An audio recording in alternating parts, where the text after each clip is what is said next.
Assalamualaikum warahmatullahi wabarakatuh. Perkenalkan, nama saya Ame Syafira. Saya dari kelas 4B Administrasi Publik. Di sini saya akan mempresentasikan atau menjelaskan mengenai menganalisis belanja daerah sebagai instrumen kebijakan publik. Yang pertama ada belanja daerah. Belanja daerah adalah semua pengeluaran pemerintah daerah yang mengurangi nilai kekayaan bersih dalam 1 tahun anggaran dan digunakan untuk membiayai penyelenggaraan pemerintahan, pembangunan, serta pelayanan kepada masyarakat. Tujuannya itu yang pertama untuk meningkatkan kesejahteraan masyarakat, yang kedua untuk menyediakan pelayanan publik, dan yang ketiga untuk mendukung pembangunan daerah.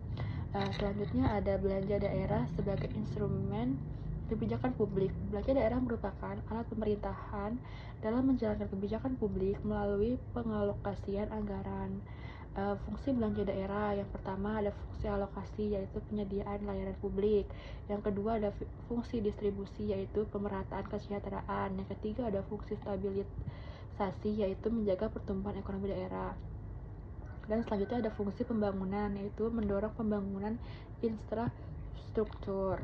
Selanjutnya ada jenis-jenis belanja daerah. Yang pertama itu ada belanja operasi, misalkan seperti gaji pegawai, yaitu untuk barang dan jasa, hibah, bantuan sosial.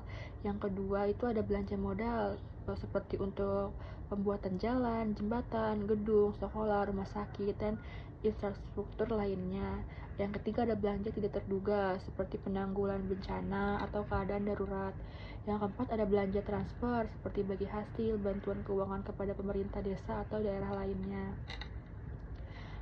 Selanjutnya ada analisis efektivitas belanja daerah. Belanja daerah dikatakan efektif apabila yang pertama program mencapai target, yang kedua anggaran digunakan sebagai perencanaan, yang ketiga memberikan manfaat nyata kepada masyarakat, yang keempat meningkatkan kualitas pelayanan publik.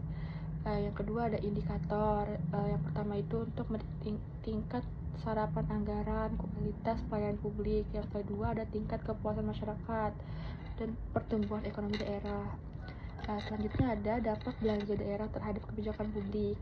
Di sini ada dua, dampak positif dan dampak negatif. Dampak positifnya itu misalkan infrastruktur semakin baik, pendidikan meningkat, pelayanan kesehatan lebih baik, lapangan pekerjaan bertambah, kemiskinan menurun. Dan ada juga dampak negatif. Yang pertama pemborosan anggaran, seperti misalkan korupsi.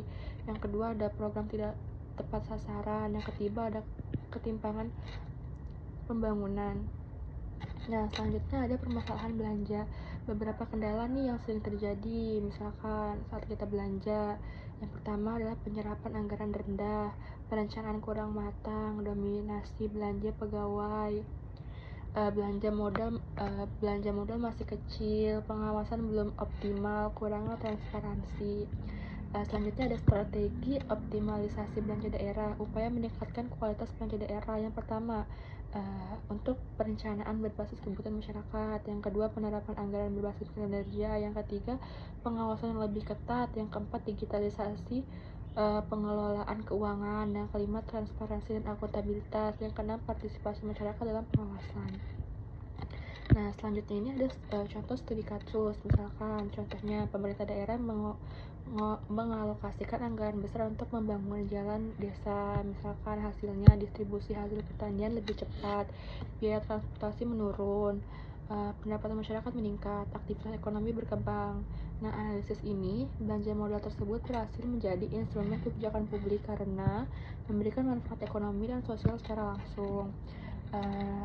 Selanjutnya ada kesimpulan dari apa yang sudah saya jelaskan, yaitu belanja daerah merupakan instrumen penting dalam pelaksanaan kebijakan publik. Pengelolaan belanja harus efektif, efisien, transparan, dan akuntabel.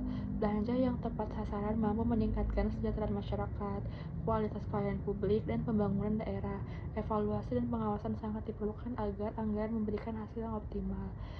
Sekian itu saja yang dapat saya sampaikan, kurang lebihnya mohon maaf. Assalamualaikum warahmatullahi wabarakatuh.